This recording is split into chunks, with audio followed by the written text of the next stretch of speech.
ngoba basivuke isivuguvugu babuza nabodwa bonke bathi asithandazeni uNkulunkulu bethu noma bathandaza nalaba abanye babiza uNkulunkulu wabo nalaba abanye babiza uNkulunkulu wabo kodwa lithi iBhayibheli uJona wayelele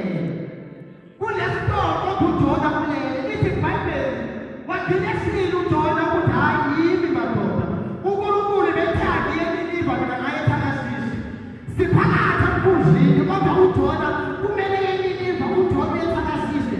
lithi iBhayibheli bathatha isinqumo sokuthi uJona bemthathe bemphonse ngaphansi uzomsiza u-Amen uzomdinga abazalwane uzohamba lapho uzomdinga no-Amen wakho lokungezwanga uzoyibamba kwabanye ukuthupha ngaphansi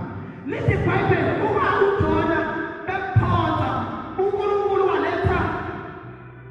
ufishi kwakubuhlungu uJona ukuthi bemphonse ngaphansi kodwa uJona bamphonsa endaweni yovukulwane namhlanje ngizokhuluma nawe ukuthi kunabantu bokuzongena nabo 2018 njengoba si-2017 kanti wena ubona ukuthi abantu indlela ukuthi bemphonse ngaphandle komphunga into yoyenza ukuthi bekukhiphe labantu ngaphandle komphunga ukuthi bemele bekukhiphe ukuze uhambe endaweni yakho yovuko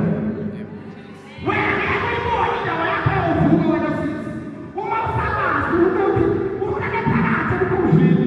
first thing eyenza ukuthi kithi emkhunjini uJona wayethabathekile ukuthi bayilele kodwa isitoko sikhona ngaphandle ngibukele ivesi yakuba nami ngithi uNkulunkulu ukube uJona bamphonsa a meter away from fish ufisa wena ukuthola uJona kwamele ukuthi uJona umkhumbi woJona ukongane nofishi kuze babemphonsa uJona phansi bese uJona egwina ufishi babengakwazi ukumphonsa ngaphandle komkhumbi bese asuka Jesus amazi ngoba sinabangizwa yini kodwa namhlanje imeseji engiyilethile ayinzima kakhulu ithi laba bakulahlile bakulahle endaweni erayithi bakulahle endaweni yovuko lwakho le ndawo yakulahlekiwe indawo yovuko lwakho wena uzovuka kuleyo ndawo lithi iBhayibheli kuma-2 Kings chapter 13 lithi iBhayibheli wena bhuti kunendoda ethize okokuqala iBhayibheli alisho ukuthi ubani lithi iBhayibheli lendoda lena ethize